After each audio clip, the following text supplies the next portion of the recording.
Vous regardez Al24 News, Madame, Monsieur, bonsoir. À la une de l'actualité de ce lundi 22 août.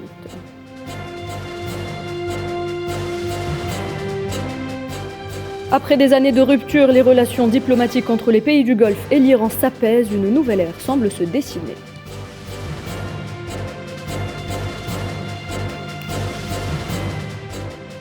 Ouverture en Égypte ce lundi du sommet des 5. Le président Abdel Fattah al-Sisi s'entretient avec les dirigeants des Émirats arabes unis, de Bahreïn, de l'Irak et de la Jordanie.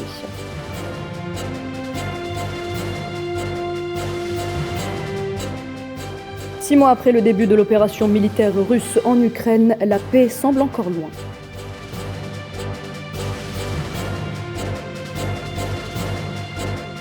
Au Pakistan, l'ancien Premier ministre Imran Khan est visé par une enquête. Il est accusé de terrorisme.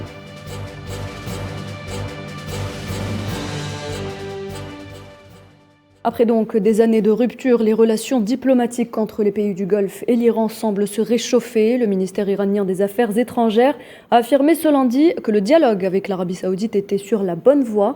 La diplomatie iranienne s'est voulue très optimiste quant au retour à la normale des relations bilatérales entre Téhéran et Riyad. Cette déclaration intervient au lendemain de l'annonce du retour de l'ambassade des Émirats arabes unis en Iran. Souheila Kilal. Les indicateurs semblent être au vert pour un retour à la normale des relations diplomatiques entre l'Iran et les pays du Golfe. Les différentes visites de travail et les déclarations mutuelles vont dans ce sens en tout cas. La médiation menée avec succès par l'Irak lors de 5 cycles de négociations entre l'Iran et l'Arabie saoudite a porté ses fruits. Le ministère iranien des Affaires étrangères a mis l'accent sur la nécessité d'améliorer les relations entre les deux pays dans l'intérêt de la stabilité et la sécurité dans la région. Nasser Kanani a souligné que la coopération entre Téhéran et Riyad pouvait participer à rétablir le calme et la sécurité au Moyen-Orient. Il a par ailleurs indiqué que les pourparlers pour rétablir les relations bilatérales étaient positifs malgré des divergences d'opinion. Cette évolution significative intervient au lendemain de la décision des Émirats arabes unis de réinstaller dans les prochains jours son ambassadeur à Téhéran après son rappel en 2016, un indicateur de la relance des relations diplomatiques entre les deux pays. Le Koweït a été le premier pays du Golfe à prendre l'initiative de renouer les relations avec l'Iran, 7 ans après sa décision de baisser le niveau des relations diplomatiques avec Téhéran. Alors que le rapprochement entre l'Iran et les pays du Golfe s'accélère, les discussions sur une alliance de sécurité au Moyen-Orient, autrement dit une OTAN arabe, sont au poids mort. Ces discussions auxquelles devaient prendre part ces 3 pays du Golfe, avec une participation américano-sioniste pour contrer ce que l'entité sioniste appelle la menace iranienne. Les Émirats arabes unis ont officiellement annoncé qu'ils ne feraient partie d'aucune alliance ciblant d'autres pays dans la région. Toujours concernant l'Iran, une éventuelle réunion sur la résurrection de l'accord sur le nucléaire iranien pourrait se tenir cette semaine après que Téhéran a soumis une réponse à une proposition de l'Union européenne, selon le chef de la diplomatie de l'Union européenne, Josep Borrell.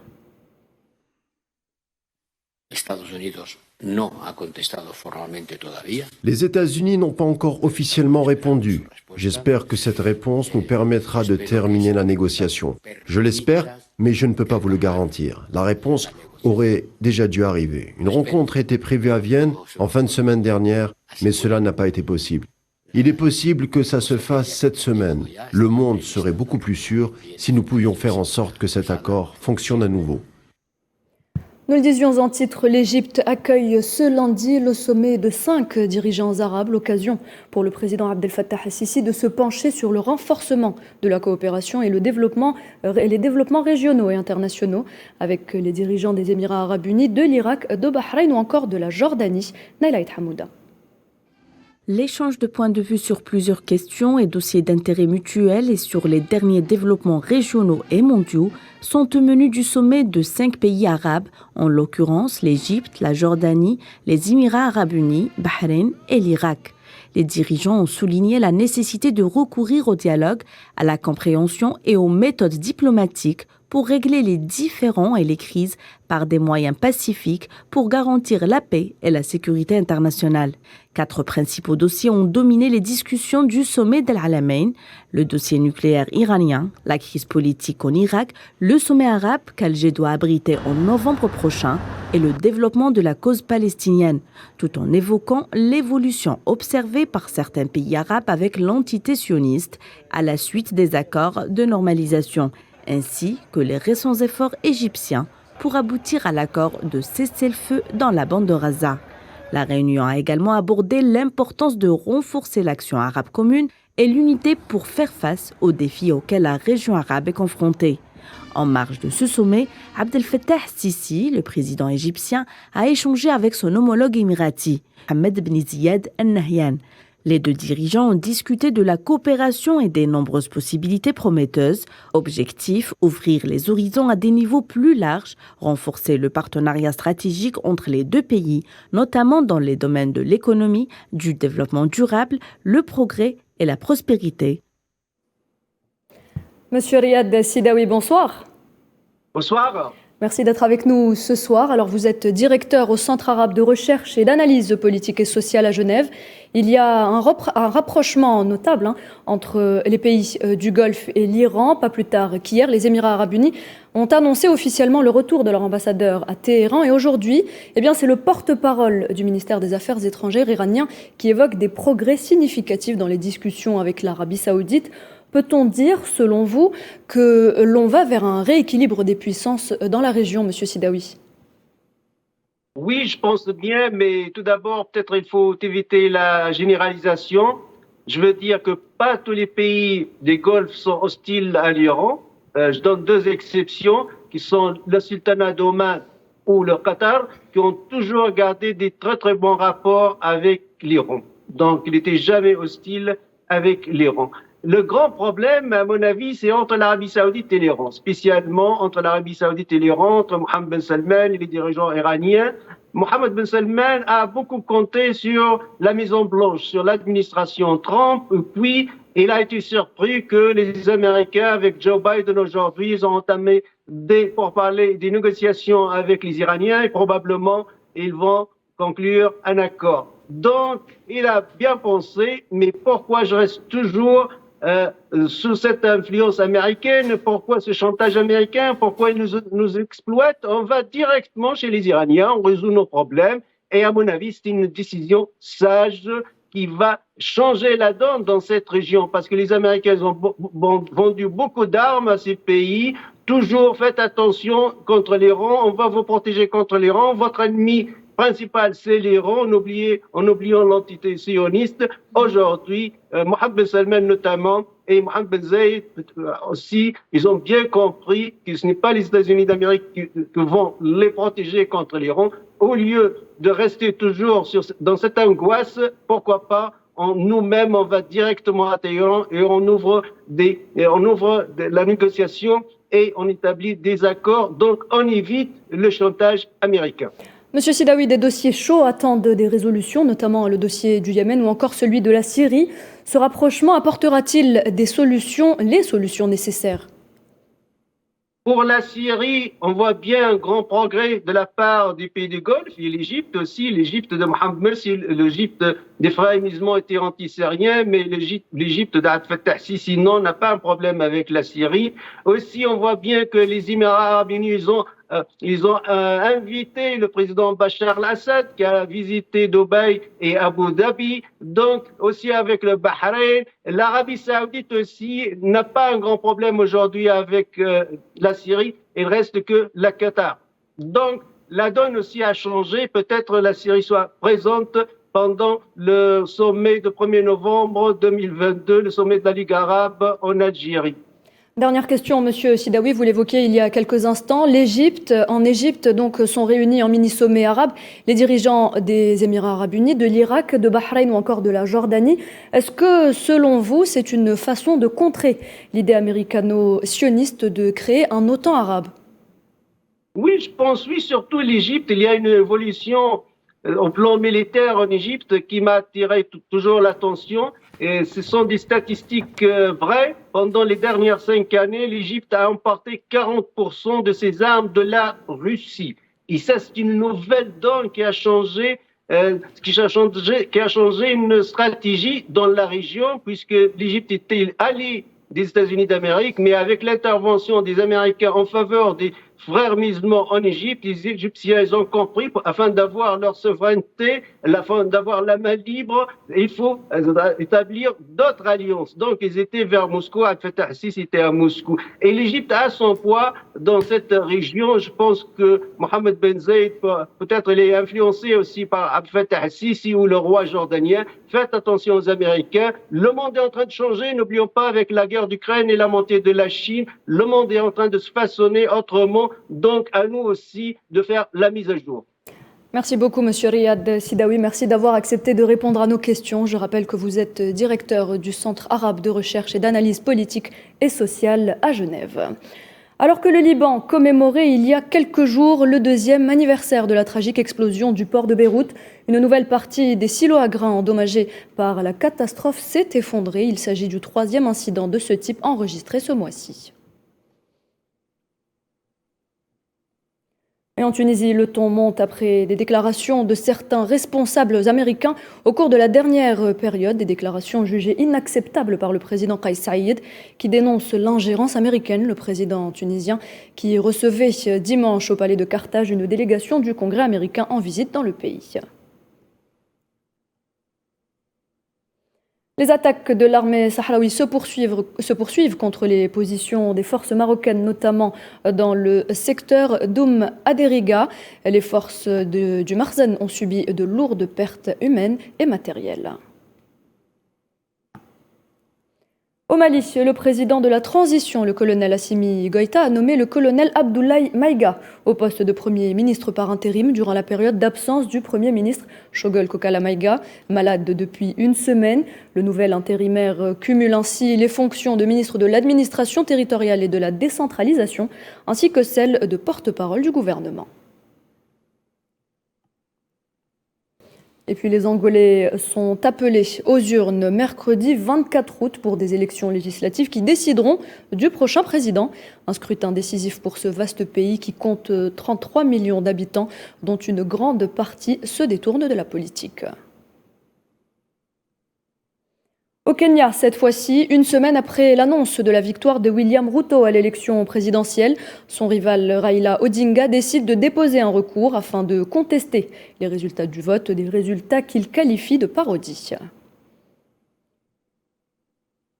Et puis le gouvernement soudanais a décrété l'état d'alerte et d'urgence dans 6 États du pays, dont le Nil, le Djezira, le Nil blanc, le Kordofan de l'Ouest, le Darfour du Sud et le Kassala, en raison des fortes pluies et des inondations.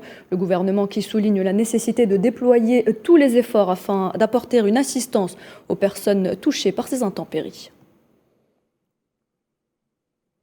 Et toujours dans la région, le gouvernement éthiopien réitère son engagement en faveur d'une résolution pacifique du conflit en cours dans le nord du pays. Cette déclaration a été faite par le porte-parole du gouvernement éthiopien qui a souligné que le gouvernement fédéral s'efforçait de résoudre pacifiquement la situation dans ce pays de l'Afrique de l'Est. Tout autre chose à présent, l'Ukraine célèbre son indépendance dans quelques jours, une célébration qui aura cette année un goût amer. Le 24 août marque également les 6 mois du déclenchement des opérations russes dans le pays. Interrogé sur ses espoirs pour l'avenir durant une visite récente à Odessa, le secrétaire général de l'ONU, Antonio Guterres, l'air inquiet, a évoqué pour sa part une situation très difficile où les perspectives de paix ne sont pas évidentes. C'est donc après 6 mois de conflit, la trêve semble être encore loin. Karim Bouaziz. C'était il y a 180 jours que les opérations débutèrent sur l'annonce du président russe Vladimir Poutine. Dénazifier l'Ukraine, mais aussi défendre les minorités russes qui résident dans les républiques séparatistes de Lugansk et Donetsk, livrées à l'arbitraire des autorités de Kiev. Pourtant, les accords de Minsk garantissaient leur intégrité, foulés aux pieds par le président Zelensky et autres puissances avec leur rôle d'arbitre dans ces discussions. La goutte d'eau a été également la volonté de Kiev d'entrer dans l'OTAN. Sur le terrain, dès les premiers jours des opérations, des fortes explosions sont entendues dans les alentours de Kiev, ainsi que dans plusieurs villes de l'Est et Sud du pays. Fait rare, l'Union européenne annonce d'emblée la livraison d'armes à l'Ukraine. Dans la foulée, les Occidentaux décident d'enclencher une série de sanctions économiques à l'endroit de la Russie, durcies au fil du temps. Très vite, avec sa supériorité technique et puissance de feu, les troupes russes s'emparent de la quasi-totalité de la région stratégique de Kherson, au sud de l'Ukraine, laquelle devient la première grande ville à tomber aux mains russes. essentiel surtout pour l'agriculture, mais pas que, puisque la région est stratégique aussi car limitrophe de la Crimée, annexée par Moscou en 2014 aux grandes dames des Occidentaux.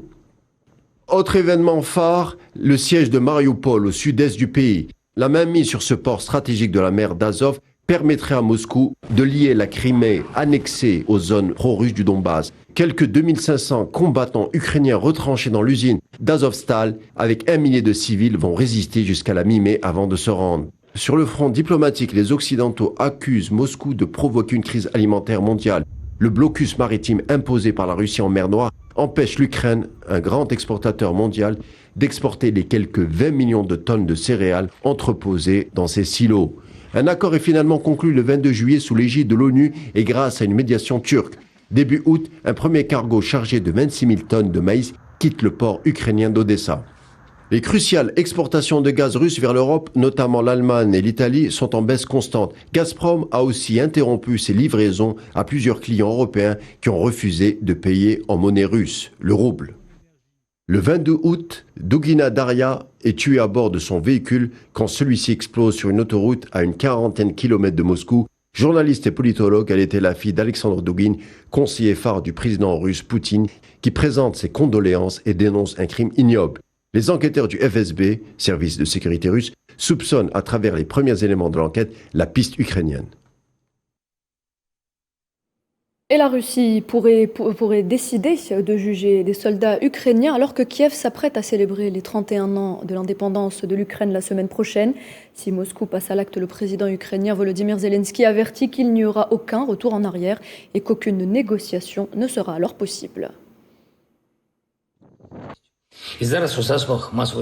Si ce tribunal méprisable a lieu, si notre peuple est amené dans ce cadre en violation de tous les accords, de toutes les règles internationales, il y aura des abus. Ce sera la ligne au-delà de laquelle aucune négociation ne sera possible. La Russie se coupera des négociations. Il n'y aura plus de conversation. Notre État a tout dit. Et par ailleurs, les services de sécurité russes accusent les services spéciaux ukrainiens d'avoir tué Daria Dugina, fille d'Alexandre Dugin, idéologue réputé proche du Kremlin. Des accusations réfutées par Kiev qui nie toute implication dans l'explosion de la voiture de la jeune journaliste et politologue survenue samedi près de Moscou. Et ce lundi, Vladimir Poutine a présenté ses condoléances à la famille de Daria Dugina, brillante et talentueuse. La jeune femme a prouvé par ses actes ce que signifie d'être patriote de la Russie, a déclaré le président russe en lui rendant hommage. Et pour revenir justement sur ce tragique événement, nous avons en direct avec nous Madame Karine Béché-Golovko. Bonsoir. Bonsoir. Alors vous êtes professeure à l'Université d'État de Moscou, auteur et juriste. 2 jours après la mort de Daria Dugina, le FSB accuse ce lundi les services spéciaux ukrainiens d'avoir préparé et commis le meurtre de la jeune femme. Il affirme que l'attentat a été exécuté par une citoyenne ukrainienne. Avez-vous plus de détails ?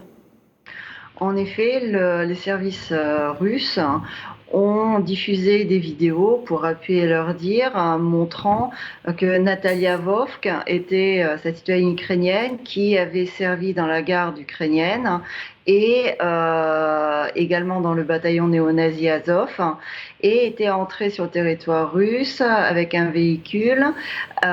S'était logée dans la même maison que Daria Dugina afin de récupérer des informations, l'avait suivie à ce festival tradition dans la région de Moscou où elle a commis son attentat, suite à quoi elle est immédiatement partie en voiture vers l'Estonie où elle s'est réfugiée.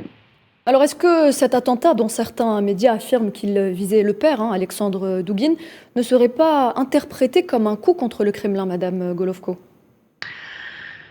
C'est à la fois un coup contre le Kremlin, mais c'est surtout une menace très forte qui est adressée à l'encontre de tous ceux qui osent garder la tête haute, qui osent vouloir réfléchir sur ce qui se passe et conceptualiser à la fois le modèle globaliste qui est imposé aux populations et également la possibilité d'un autre modèle de gouvernance. C'est ce qui était absolument inacceptable pour le monde global. C'est pour ça qu'effectivement, oui, le père devait être avec la fille dans la voiture, donc il y a quand même de très fortes chances pour dire que le père, en tout cas lui aussi, au minimum, était également visé, voire était la victime principale. Mais de toute manière, viser la fille était un moyen aussi de porter atteinte, de toucher très fortement l'être humain qui est père avant d'être un philosophe et également donc de détruire physiquement toute personne qui peut s'opposer à ce clan globaliste qui développe de plus en plus des méthodes de terroristes afin d'arriver à ses fins. Madame Karine Béchier-Golovko, merci pour cet éclairage. Je rappelle que vous êtes professeure à l'Université d'État de Moscou, auteur et juriste. Et dans le reste de l'actualité, le chancelier allemand Olaf Scholz est à la recherche de nouveaux contrats énergétiques. Il s'est rendu ce lundi à Montréal, au Canada, où il s'est entretenu avec le Premier ministre Justin Trudeau pour évoquer le soutien à l'Ukraine ainsi que les questions de sécurité et de transition énergétique. Et toujours à propos d'énergie, sachez que les prix du gaz naturel poursuivaient leur bond, toujours propulsés par les nouvelles interruptions momentanées des livraisons de gaz russe via Nord Stream 1.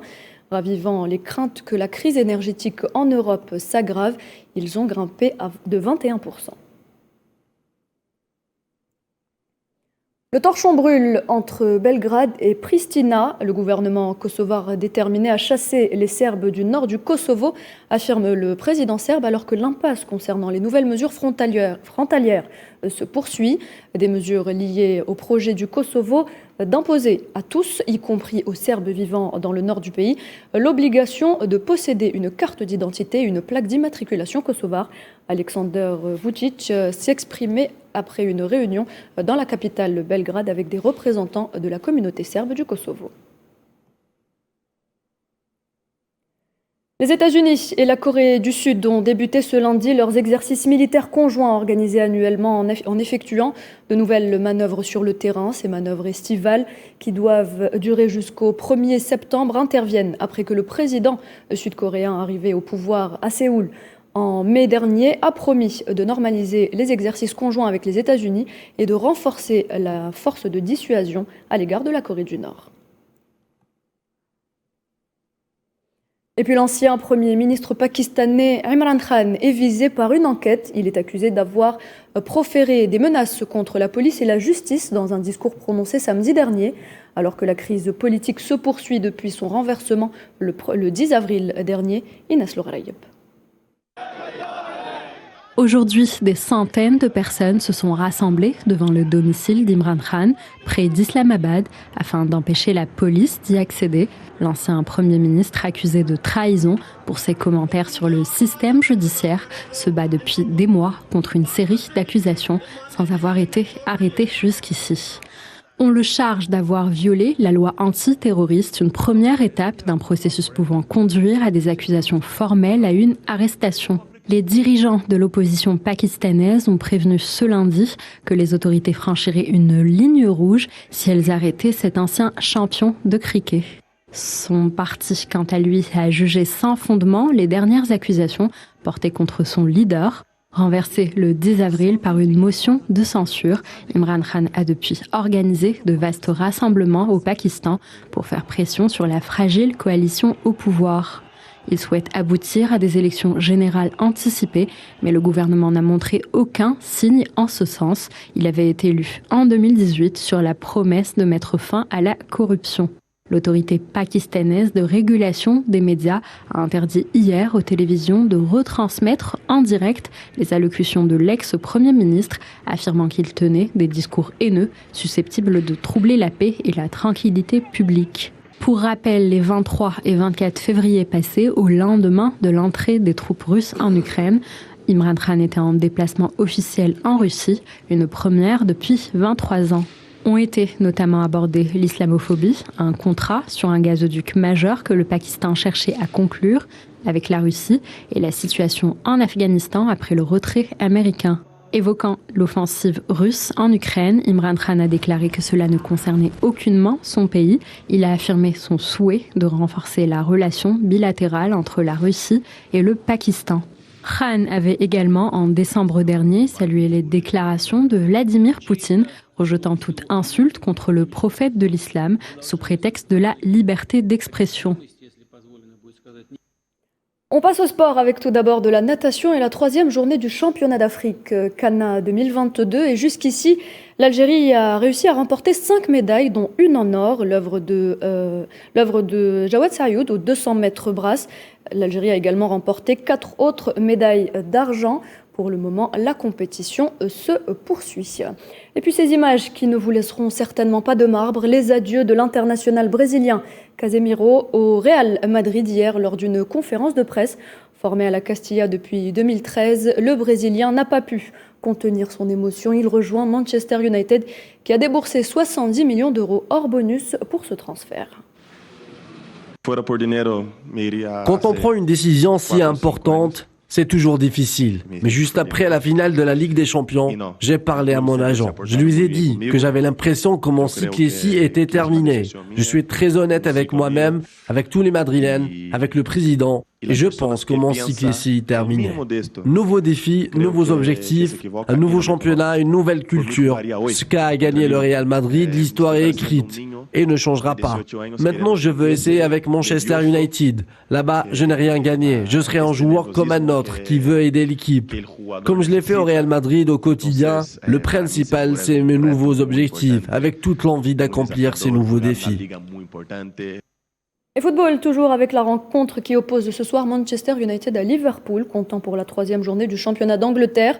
Le coup d'envoi sera donné dans moins d'1 heure et les fans mancuniens ont affiché leur frustration quelques heures avant le début de la rencontre. Les deux clubs sont en difficulté en ce début de saison et embourbés en bas de classement. Et le journaliste d'Europe 1, Patrick Julliard, revient justement sur toute autre chose. Il revient sur le transfert de Youssef Attal au FC Barcelone. Les rumeurs sont-elles fondées? Patrick Julliard répond aux questions de Salah Faisal. Alors c'est un peu plus que de la rumeur. Moi je sais que le profil de Youssef Attal a été retenu par les recruteurs du FC Barcelone, mais on n'en est pas encore au stade d'une offre ferme avec des négociations. Il est juste sur une liste.